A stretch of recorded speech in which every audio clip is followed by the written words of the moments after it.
Ayan o mga kabadis, ang level ng tubig ay 14 meter. Usually medyo mababa pa yan doon sa inaasahan na pagtaas talaga. Buti ay hindi pa masyadong mataas na yung tubig dito, ayos pa. So, patuloy pa rin ang pagmumonitor ng pamunuan ng bayan ng Marikina sa level ng tubig.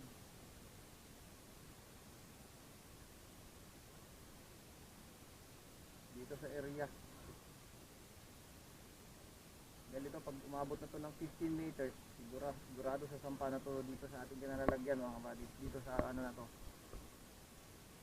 saan tayo nakastay ngayon. Pag umabot na ng 15 meters,